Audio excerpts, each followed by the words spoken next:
नमस्कार साथियों, मैं इंजीनियर आशीष कुमार आप सभी के बीच इलेक्ट्रीशियन और वायरमैन ट्रेड के लिए क्वेश्चन डिस्कशन लेकर आया हूं। ये क्वेश्चन डिस्कशन आपके आने वाली एग्जामिनेशन एएलपी या फिर Bihar electricity board, Delhi metro, ISRO, ITI instructor, UPPCL, जितने भी आईटीआई बेस्ड हमारे एग्जामिनेशन होते हैं उन सारे से संबंधित है। और इसमें मैं आपको प्रायः शनिवार और रविवार में, सैटरडे और संडे में कुछ अच्छे क्वेश्चंस का, जो कि कंसेप्ट से बेस्ड हैं, न्यूमेरिकल पर आधारित हैं, ऐसे प्रश्नों को आपके बीच में रखूंगा। और साथियों, इसका नाम मैंने रखा है गागर में सागर।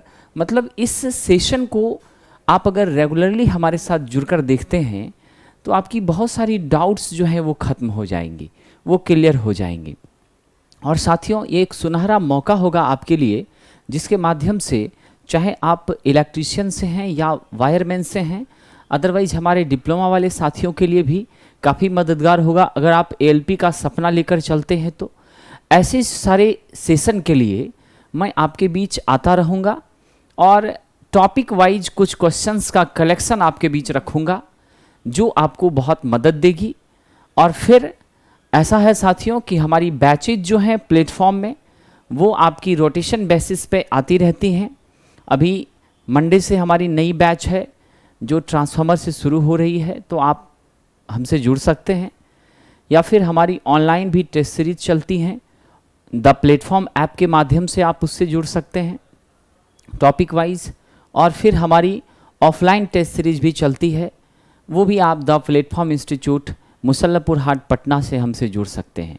तो साथियों, आइए, आज हमारा टॉपिक है सेट 1 का इल्यूमिनेशन। मैं जस्ट इसके बाद सेट 2 और सेट 3 भी आपके बीच रखूँगा साथियों। तो हमारा जो इल्यूमिनेशन का टॉपिक है, इस इल्यूमिनेशन से कुछ महत्वपूर्ण प्रश्नों का कलेक्शन आपके बीच मैंने रखा है। आइए हम देखते हैं वो प्रश्न क्या है। साथियों, इस डिस्कशन को आरंभ करने से पहले आप ये जान लीजिए कि हम हमेशा अपनी तैयारी तब करते हैं जब नोटिफिकेशन आ जाती है, और उसके बाद हमारे लिए समय का बहुत अभाव हो जाता है। अगर आपके पास प्रॉपर समय नहीं है तो वैसे में आपकी तैयारी बहुत स्पेसिफिक नहीं हो पाती है। ठीक है, अगर बेहतर प्रिपरेशन चाहिए एंड आप चाहते हैं कि आपका परफॉर्मेंस एग्जामिनेशन में बढ़िया हो और आपका चयन भी निश्चित रूप से हो, इसके लिए आपको शुरुआत से मेहनत करने की आवश्यकता है, अभी से लगने की आवश्यकता है। क्योंकि अगर वैकेंसी आए तो मेरा कंफर्मेशन हो, मेरी सीट पक्की हो, ये सुनिश्चित करने के लिए आपको हमारे साथ जुड़ने की आवश्यकता है। आपको अभी से पढ़ने की आवश्यकता है। जो हमारे साथी इस बार आईटीआई पास किए हैं इस सेशन में, या जो पुराने साथी हैं वो सभी के लिए, या फिर आपके इलेक्ट्रॉनिक मैकेनिक के भी हमारे साथी हैं, उन सभी के लिए ये टॉपिक काफ़ी महत्वपूर्ण है साथियों।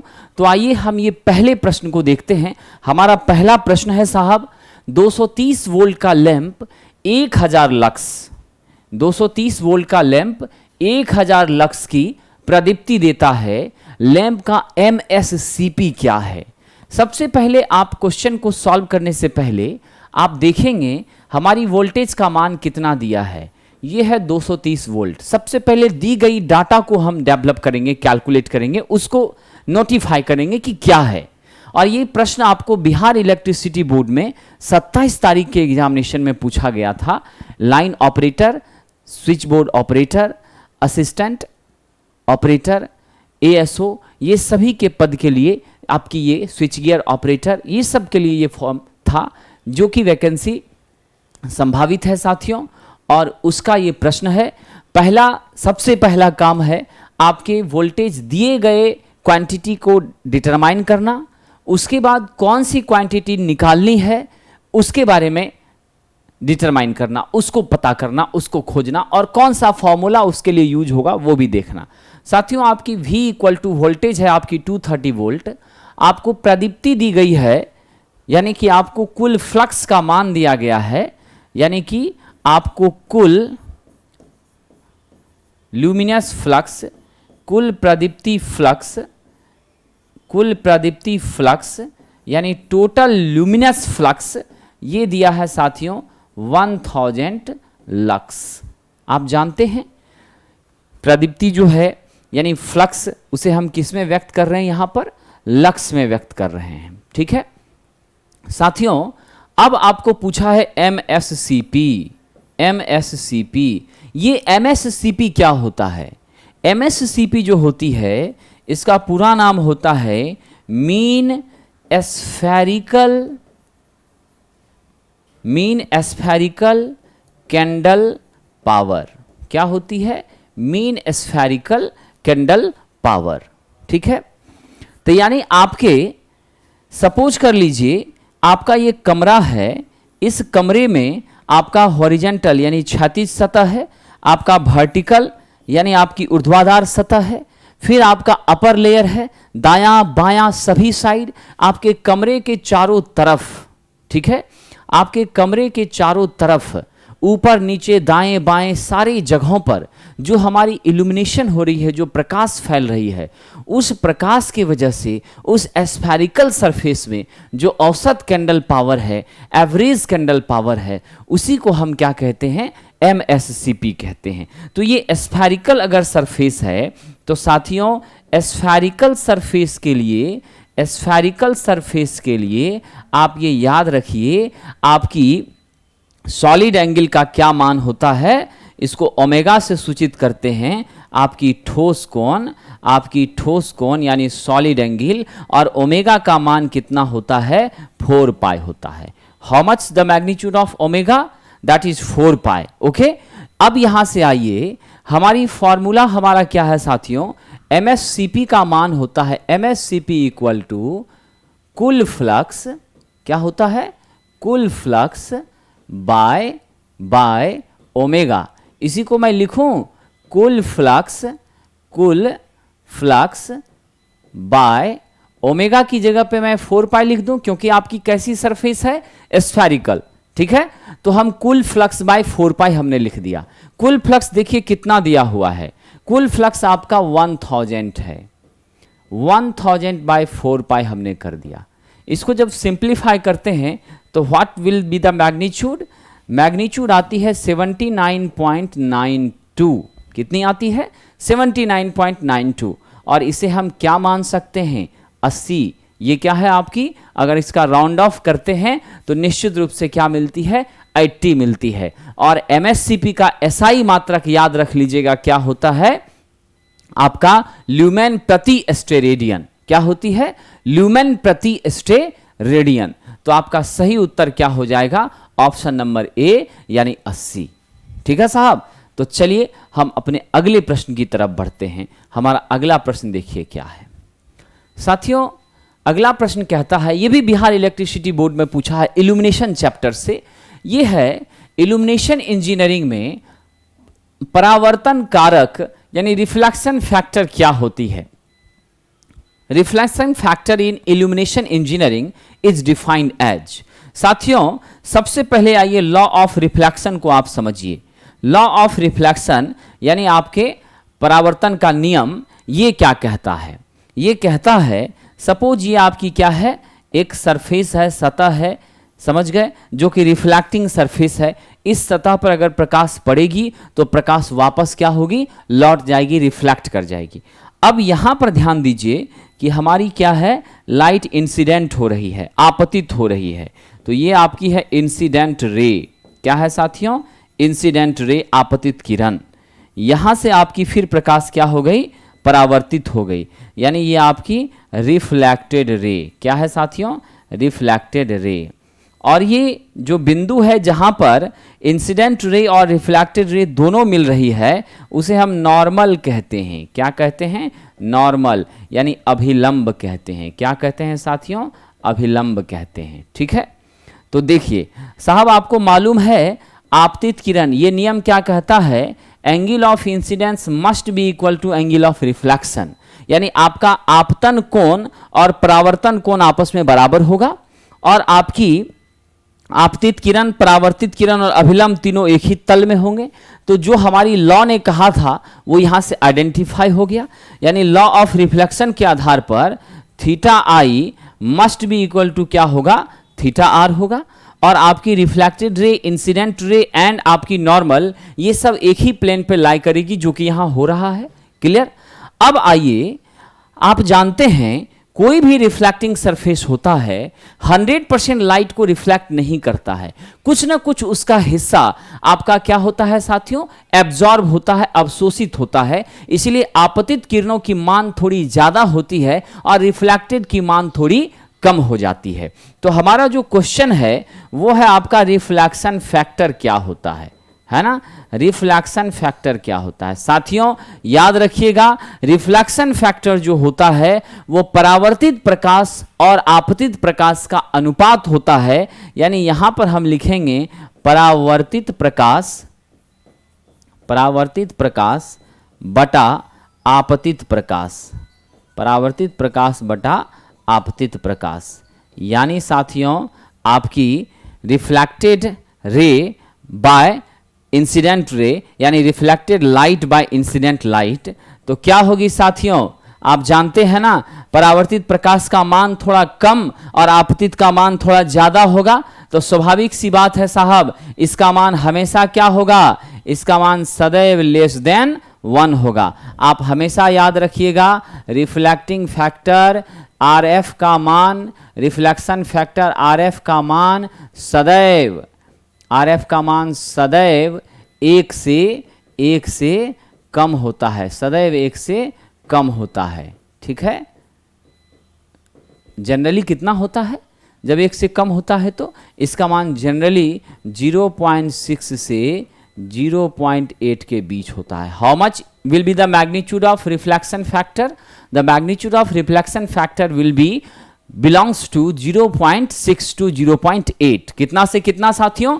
0.6 से 0.8 के बीच होता है और ये निश्चित रूप से क्या होता है? 1 से कम होता है। क्लियर?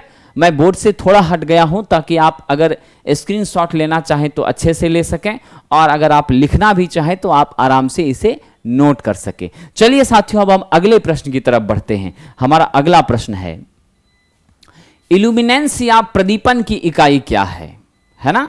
इल्यूमिनेंस या प्रदीपन की इकाई क्या है? अभी जो पहला प्रश्न आपने देखा उसमें भी यही था, which among the following is the unit of illuminance और इल्यूमिनेशन?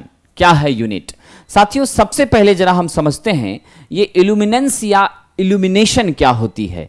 प्रकाशित तल के इकाई क्षेत्रफल पर, ध्यान दीजिएगा, प्रकाशित तल के इकाई क्षेत्रफल पर, प्रकाशित तल के इकाई क्षेत्रफल पर तल की लंबवत दिशा, तल की लंबवत दिशा, तल की प्रकाशित तल के इकाई क्षेत्रफल पर तल की लंबवत दिशा से पड़ने वाले प्रकाश की मात्रा, लंबवत दिशा से पड़ने वाले प्रकाश की मात्रा को उस तल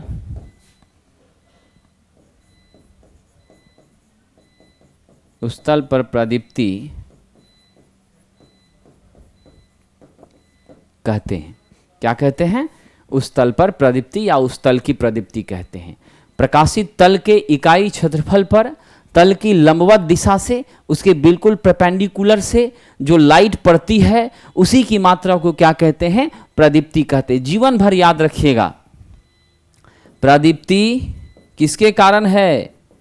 प्रदीप्ति प्रकाश के कारण है। किसके कारण है साथियों? प्रकाश के कारण है। अगर प्रकाश नहीं होगी तो प्रदीप्ति बिल्कुल भी नहीं होगी। ठीक है, हमेशा याद रखिएगा, अगर प्रकाश नहीं होगी प्रदीप्ति बिल्कुल नहीं होगी। इसे साथियों कैपिटल ई से सूचित करते हैं। ठीक है, और ई का मैथमेटिकल फॉर्मूला इस आधार पर क्या होता है? प्रति इकाई क्षेत्रफल पर आपका क्या?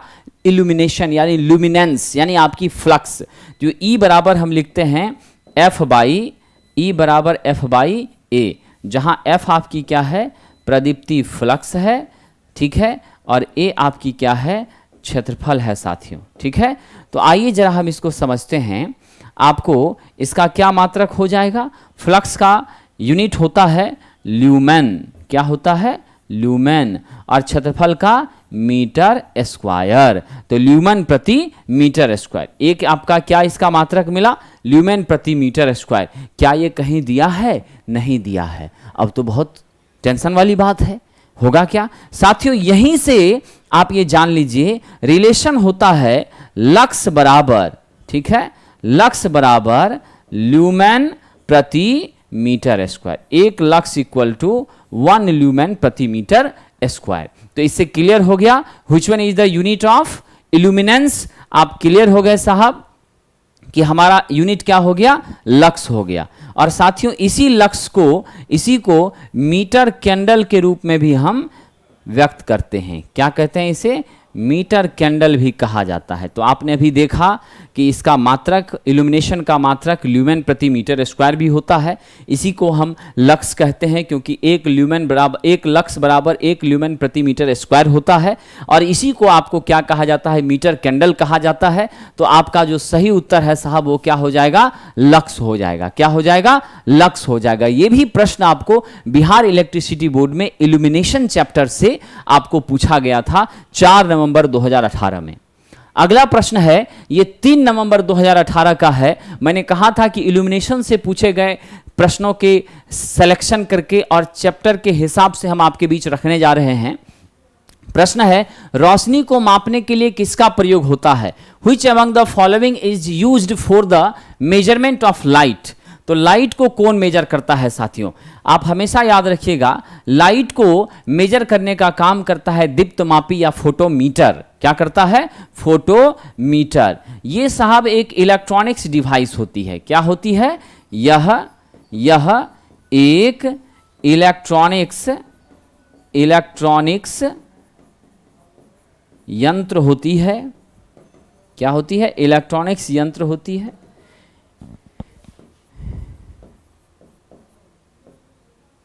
इसमें फोटोडायोड का प्रयोग किया जाता है। फोटोडायोड का प्रयोग किया जाता है और फोटोडायोड का प्रयोग करने के कारण ही इसका नाम क्या पड़ गया? फोटोमीटर, है ना? फोटो यानी फोटोडायोड। साथियों फोटोडायोड एक इलेक्ट्रॉनिक्स कंपोनेंट है। आप जानते हैं इसका सिंबल क्या होता है? ये जब इसके ऊपर लाइट पड़ती है तो यह फोटोडायोड क्या होती है? एक्टिव हो जाती है। इससे करंट का सर्कुलेशन होने लगता है। हम फोटोडायोड का प्रयोग कहाँ करते हैं? बरगलर अलार्म में करते हैं। किस में करते हैं? बरगलर अलार्म में फोटोडायोड का प्रयोग करते हैं। ये बरगलर अलार्म चोर को पकड़ने वाली क्या होती है? चोर को पकड़ने वाली सर्किट होती है। समझ गए? यानी इसको आप क्या करते हैं, जैसे ही कभी कोई चोर या कोई व्यक्ति, अनजान व्यक्ति आया और रात के समय उसने लाइट जलाई, तुरंत आपके अलार्म बज गए और आप वहाँ पे आजकल तो सीसीटीवी लगाते हैं। आपको मालूम है कि ये बरगलर अलार्म किस किस दीवार पर हमने चिपकाया है और जिस कलर का हमारा दीवार होती है जिस रंग की, उसी रंग की हम लोग आजकल बरगलर अलार्म लगाते हैं। आपको सिर्फ पता रहता है, दूसरे को बिल्कुल पता नहीं रहता है और वो आदमी धोखे में आ जाता है और आपके सीसीटीवी से तुरंत आप प्राप्त कर लेते हैं कि भाई किस लोकेशन का अलार्म बजा, कहाँ पर वो आदमी है, आप उसको कैच कर लेते हैं। सेम यही चीज़ आपकी कहाँ है? फोटोमीटर पर है। जैसे लाइट पड़ती है तुरंत सिस्टम एक्टिव होती है और फिर आपकी मेजरमेंट होती है। इसी को साथियों हम दीप्तमापी कहते हैं, फोटोमीटर कहते हैं या प्रकाश मापी भी कहते हैं। क्या कहते हैं? प्रकाश मापी भी कहते हैं। तो इसी के माध्यम से किसको मेजर किया जाएगा? रोशनी को मेजर किया जाएगा। तो साथियों ये प्रश्न आपको बिहार इलेक्ट्रिसिटी बोर्ड में पूछा गया था। चलिए अगला प्रश्न देखते हैं। ये प्रश्न थोड़ा देखिए कैसा है। प्रश्न है, एक प्रदीप्ति लैंप 220 वोल्ट आपूर्ति पर 0.15 एम्पियर की विद्युत धारा लेता है, ठीक है, और 200 ल्यूमेन फ्लक्स उत्पन्न करता है। तो उस लैंप को औसत गोलीय कैंडल शक्ति एवं दक्षता कितनी है ये बताइए। यानी आपको सबसे पहले मैंने कहा था डाटा देखिए क्या है। आपको वोल्टेज दिया है 220 वोल्ट, आपको करंट कितनी दी है? 0.15 एम्पियर। कितनी है? 0.15 एम्पियर। अब देखिए आपकी फ्लक्स कितनी है साथियों? F बराबर 200 ल्यूमेन। कितनी है? 200 ल्यूमेन। क्या क्या निकालना है? औसत गोलीय कैंडल पावर, यानी आपको MSCP निकालनी है, MSCP निकालनी है, ये मालूम नहीं है। और आपको इफिशिएंसी मालूम नहीं है। क्या नहीं मालूम है? दक्षता, इफिशिएंसी, ल्यूमिनस इफिशिएंसी, ये भी आपको मालूम नहीं है। कैसे कैलकुलेट करेंगे साथियों? इसको कैलकुलेट करने के लिए आपको मैंने रिलेशन बताया है। आप जानते हैं MSCP इक्वल टू क्या होता है? अभी पहले प्रश्न में भी आपने देखा था, कुल फ्लक्स बाय ओमेगा। इसी को मैं, ओमेगा आपकी गोलीय सेक्शन है, इसीलिए उसका क्षेत्रफल आपको ओमेगा में व्यक्त किया जाएगा सॉलिड एंगल की वजह से। तो ये आपका कुल फ्लक्स बाय कितना साथियों? 4 पाई। ठीक है, तो कुल फ्लक्स का मान कितना दिया हुआ है? 200 ल्यूमेन, है ना, 200 ल्यूमेन। तो 200 बाय आप क्या करेंगे? 4 पाई। जब आप 200 बाय 4 पाई करते हैं साथियों, ठीक, तो हाउ मच यू गेट? आपको मैग्नीट्यूड आती है 15.92। कितनी आई?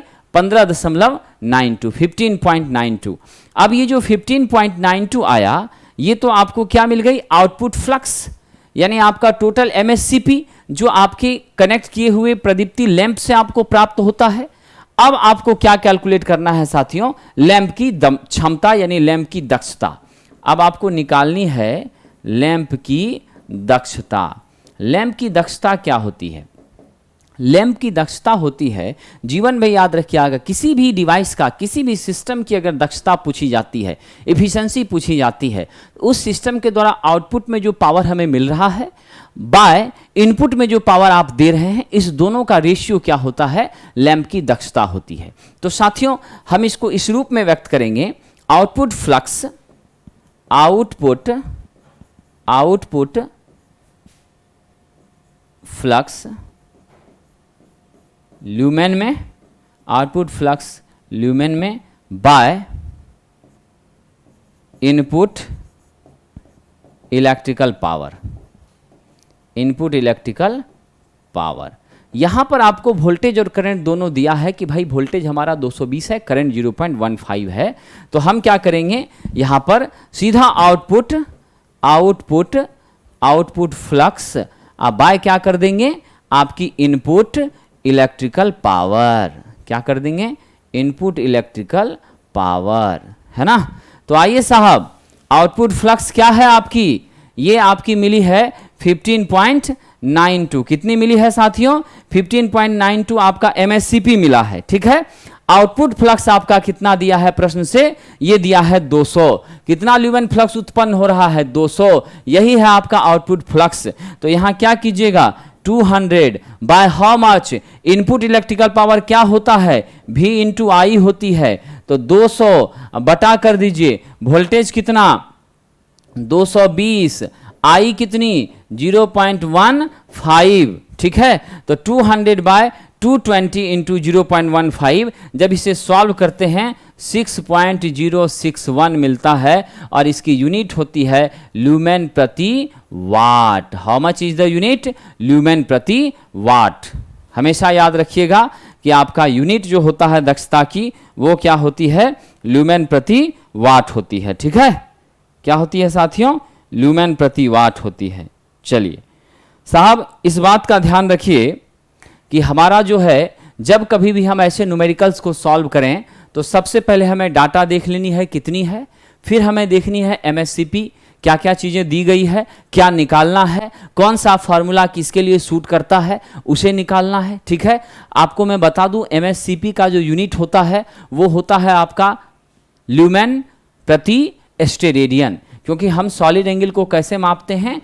स्टेरेडियन में मापते हैं, और स्टेरेडियन को सिंबल SR से सूचित करते हैं। किस सिंबल से सूचित करते हैं? SR सिंबल से सूचित करते हैं। तो आपको 6.061 ल्यूमेन प्रति वाट क्या आ गया? आपको दक्षता आ गई, और आपकी MSCP आ गई 15.92 ल्यूमेन प्रति स्टेरेडियन। आइए हम अगले प्रश्न की तरफ बढ़ते हैं। एक मानक मोमबत्ती स्रोत के ठोस कोण से प्राप्त ल्यूमिनस फ्लक्स 1 ल्यूमेन है, वो किसके बराबर होता है? ठीक है साथियों, आप याद रखिए, अभी मैंने आपको बताया एक ल्यूमेन बराबर क्या होता है, यानी आपका जो रिलेशन होती है F बराबर फ्लक्स बराबर I इंटू ओमेगा होती है, जहां I आपकी क्या है, ज्योति तीव्रता, I इंटेंसिटी ऑफ लाइट है जिसे ज्योति तीव्रता कहते हैं, और ओमेगा आपकी क्या है, ठोस कोण है। क्या है ओमेगा, ठोस कोण है। ठीक, तो F equal to I into omega होता है, और फ्लक्स को ल्यूमेन में मेजर करते हैं तो आपका क्या हो गया, ल्यूमेन। ठीक है, और I के बदले में साहब आप क्या जानते हैं, I को हम Cp में व्यक्त करते हैं, कैंडल पावर में Cp, और इंटू ओमेगा का मैग्नीट्यूड 4 पाई होता है। तो यहाँ से आ जाइए 4 पाई Cp। ठीक है, तो 4 पाई का कितना मैग्नीट्यूड, 4 इंटू 22/7 Cp। जब इसको सॉल्व कीजिएगा तो कितनी वैल्यू आती है, after solving we get 12.57 Cp। तो आप हमेशा याद रखेंगे साथियों, एक ल्यूमेन बराबर 12.57 Cp होता है, और Cp कहते हैं कैंडल पावर को। किसको कहते हैं, कैंडल पावर को। और ये कैंडल पावर किसकी यूनिट होती है, किसकी मात्रक होती है, ये मात्रक होती है आपको साथियों ज्योति तीव्रता की। किसकी होती है, ज्योति तीव्रता की, ल्यूमिनस इंटेंसिटी की। ठीक है, क्लियर। चलिए अब हम लोग अगले प्रश्न की तरफ बढ़ेंगे। हम देखते हैं हमारा अगला प्रश्न अब क्या है। ठीक है साथियों, आप लोग स्क्रीनशॉट भी आराम से ले चुके होंगे। आइए हमारा अगला प्रश्न देखिए, 7वां प्रश्न क्या है। अच्छा, 7वें प्रश्न से बढ़ने से पहले हम आपको बता दें, ITI इलेक्ट्रीशियन, इलेक्ट्रॉनिक्स और वायरमैन इन सभी ट्रेड के लिए हमारे पास टॉपिक वाइज टेस्ट और डिस्कशन होती है। प्रतिदिन आपको 20 क्वेश्चन दिए गए टॉपिक से पूछा जाता है। ऑफलाइन मोड में अगर हमसे जुड़ते हैं तो 200 आपको पर मंथ फ़ी देना पड़ता है। ऑनलाइन में हमारी फ़ी 100 रुपीज़ है। और ये टेस्ट आपकी the platform PLATFORM the platform app आप प्ले स्टोर से डाउनलोड करेंगे और फिर वहाँ पर यह कोर्स आपको मिल जाएगा, electrician wireman test and discussion के नाम से। ठीक है, ये जो ऑनलाइन हमारी कोर्सेस हैं ये आपकी 21 जून से स्टार्ट हुई हैं।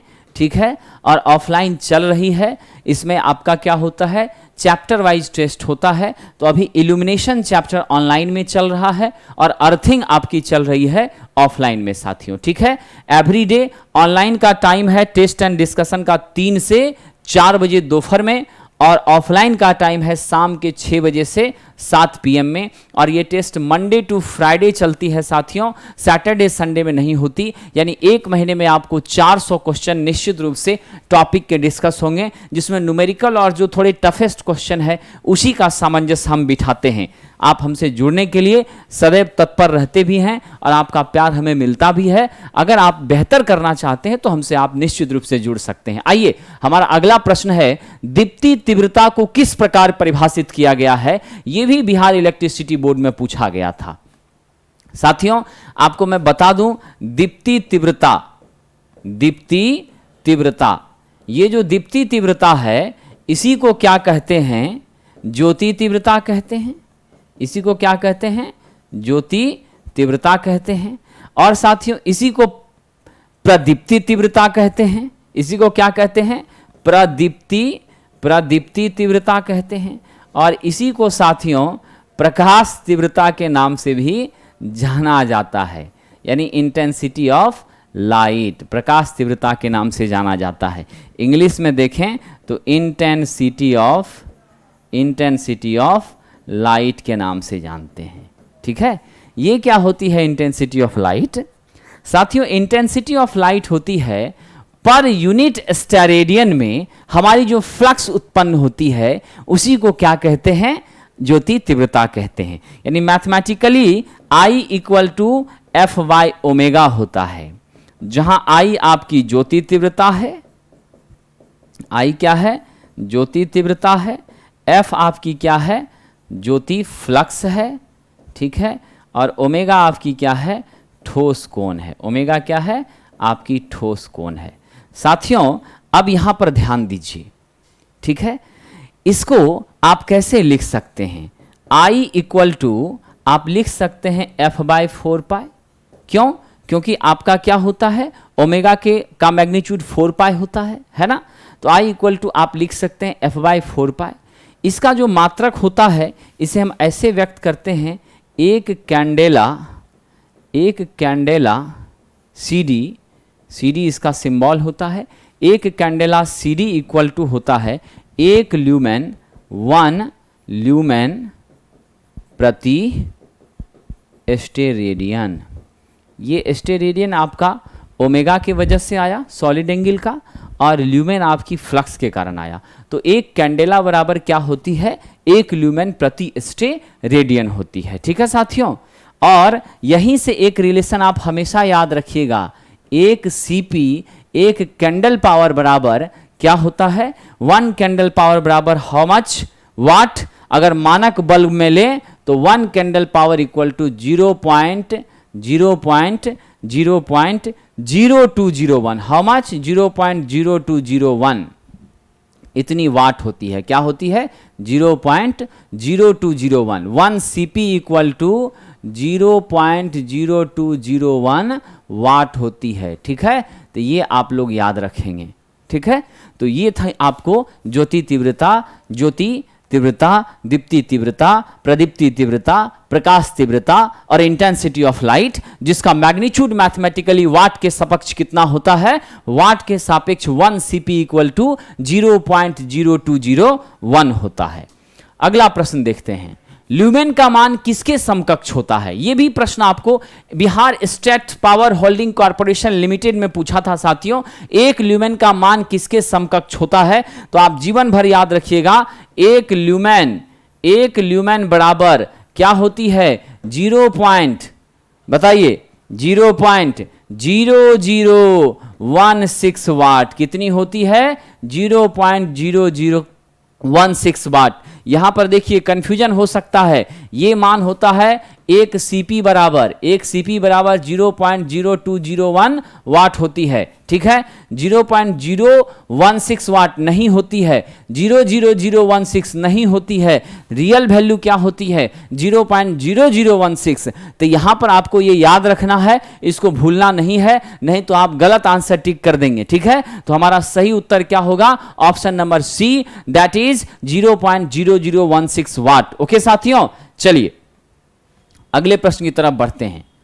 अब आपको कह रहा है निम्न में किस कमरे में सबसे अधिक रोशनी की आवश्यकता है, किसमें इल्यूमिनेशन का स्तर सबसे अच्छा रखना पड़ेगा। तो साथियों आपका हॉल जो है वहां बहुत रोशनी की जरूरत नहीं पड़ती है, आपके किचन में भी जो है क्या है, वहां पर हमको सुटेबल काम करने के लायक चाहिए, 100 to 150 लक्स के आसपास चाहिए, ठीक है। आपकी लॉबी जहां से आप पास करते हैं, आने जाने का जो आपका पैसेज होता है, वो वाले हिस्से या जहां पे आप खड़े होते हैं और सड़कों की तरफ नजारा देखते हैं, तो उस जगह पर भी आपको क्या होती है, बहुत इल्यूमिनेशन की, बहुत प्रकाश की आवश्यकता नहीं पड़ती। ये सभी जितने भी हिस्से हैं ये सब आपको क्या है, 200 लक्स के नीचे भी रहेगा तो चलेगा। अध्ययन कक्ष में आपका 200 से लेकर 300 लक्स के बीच जनरली प्रकाश रखा जाता है, और सामान्य पठन के लिए साथियों, सामान्य पठन के लिए 60 से लेकर 100 लक्स में भी काम चलता है, ठीक है। तो इसीलिए इस दिए गए सभी ऑप्शन में सबसे ज्यादा रोशनी अगर चाहिए, कंटिन्यूअस जहां पे आप स्टडी करते हैं वहां पर, ऐसे भी जहां फाइन मशीन का वर्क होता है, बहुत महीन मशीन का काम होता है, वैसे जगहों पर हम क्या करते हैं, ज्यादा इल्यूमिनेशन की हमें आवश्यकता होती है, वहां पर आपकी रोशनी क्या होनी चाहिए, पर्याप्त होनी चाहिए। तो आपको इस प्रश्न का सही उत्तर होगा अध्ययन कक्ष। BSPSCL में 4 नवंबर को यह प्रश्न आया था साथियों। आइए जरा कुछ महत्वपूर्ण चीज़ों को भी हम देख लें। जनरली ये चीज़ें जो है हमारे माइंड से निकल जाती हैं, इसीलिए मैं आपको बताने जा रहा हूं कि औसत क्षैतिज candle power, mean horizontal candle power, यानी आपकी जो प्रदीप्ति हुई है, इल्यूमिनेशन हुआ है, तो प्रकाश स्रोत बल्ब आपके कमरे के ऊपरी हिस्से में लगा हुआ है, ठीक है साहब, और जो ऊपरी हिस्से में लगा है उसकी प्रकाश जो आपके क्षैतिज सरफेस पर आ रही है, आपको इस साइड की दीवार, दाहिने तरफ की दीवार, बाएं तरफ की दीवार, या फिर पीछे की दीवार, सामने की दीवार, या ऊपर वाला छत, इसमें कितना प्रकाश जा रहा उससे मतलब नहीं है। हमारी हॉरिजॉन्टल सरफेस पर जो प्रकाश आपतित हो रही है, जो फ्लक्स हम प्राप्त कर रहे हैं, तो हॉरिजॉन्टल सरफेस पर जो फ्लक्स हम प्राप्त करते हैं दैट बिकम्स MHCP। वह क्या होती है साथियों, लेकिन हमें एरिया जो लेनी है वो पूरी एरिया लेनी है, पूरे गोले का क्षेत्रफल लेना है, इसीलिए हमने ओमेगा यानी 4 पाई लिया। लेकिन आपकी फ्लक्स कैसी है, क्षैतिज सतह में कुल फ्लक्स, क्षैतिज सतह में जितनी फ्लक्स आएगी, चारों दिशाओं में नहीं, ओनली आपकी हॉरिजॉन्टल सरफेस पर, वो फ्लक्स बटा 4 पाई क्या होती है, mean horizontal candle power MHCP होती है। मीन से M लिया, हॉरिजॉन्टल से H लिया, कैंडल से C लिया और पावर से P लिया, तो MHCP हो गई, जिसे हम व्यक्त करते हैं ल्यूमेन प्रति स्टेरेडियन में, क्योंकि सॉलिड एंगल का क्या यूनिट होता है, स्टेरेडियन, और फ्लक्स का होता है ल्यूमेन, तो ल्यूमेन प्रति स्टेरेडियन हो गया। दूसरा महत्वपूर्ण पॉइंट है साहब, औसत गोलाकार candle power, mean spherical candle power, यानी आप इसमें औसत कैंडल पावर कैलकुलेट करते हैं। टोटल जो आपकी इल्यूमिनेशन हुई है वो सभी दिशाओं में, एक तो आप देख लीजिए हॉरिजॉन्टल सरफेस को तो लेना ही है, प्लस आपके इधर दाहिने साइड के सरफेस पर, बाएं साइड की सरफेस पर, फ्रंट पर, आपके अपर साइड में, आपके बैक साइड में, यानी चारों तरफ, यानी सभी दिशाओं में, सभी सतहों पर, सभी दिशाओं में, सभी सतहों पर जो आपकी फ्लक्स होती है उसका औसत जब निकालते हैं तो that will be mean spherical candle power, और उसे MSCP कहते हैं। मीन का M लिया, स्फेरिकल का S लिया, कैंडल का C लिया और पावर का साथियों P लिया, ठीक है। ये हो गई आपकी संपूर्ण फ्लक्स बाय 4 पाई। ध्यान रखना, यहां पे क्षैतिज सतह में कुल फ्लक्स है, यहां संपूर्ण फ्लक्स है, संपूर्ण फ्लक्स मतलब सभी दिशाओं की फ्लक्स, और इसको हमने व्यक्त किया ल्यूमेन स्टेरेडियन में। यूनिट इसकी क्या होगी, ल्यूमेन प्रति स्टेरेडियन। साथियों तीसरा है आपका औसत अर्धगोलाकार कैंडल शक्ति, यानी आपके अर्धगोले में क्षैतिज का लीजिए और उसके बाद आपका ऊपरी हिस्सा लीजिए, बाकी नहीं। तो हमारा जो अर्धगोला होता है ये वाला स्ट्रक्चर, तो अर्धगोले के सेक्शन में ऊपरी हिस्से में ये वाला जो हिस्सा होता है, तो अर्धगोले में जो आपकी कुल उत्पन्न फ्लक्स होती है उसको हम क्या करते हैं, तो आपका यहां पर क्या होगा, प्लेन एंगल। अर्धगोले के केस में क्या होगा, प्लेन एंगल, है ना, प्लेन एंगल, यहां सॉलिड एंगल नहीं होगी। प्लेन एंगल का कुल विस्तार कितना होता है, मात्र 2 पाई होता है। हाउ मच, ये आपकी 2 पाई मैक्सिमम स्पेस ऑक्युपाई करती है, इसलिए अर्धगोले में उत्पन्न फ्लक्स बाय क्या हो गया, 2 पाई। और 2 पाई का आप क्या रिप्रेजेंट करेंगे अर्धगोले के लिए, ये आपका रेडियन में व्यक्त होगा, इसीलिए ल्यूमेन प्रति रेडियन होगा, यहां स्टे नहीं होगा, क्या होगा, ल्यूमेन प्रति रेडियन, MHSCP, ठीक है।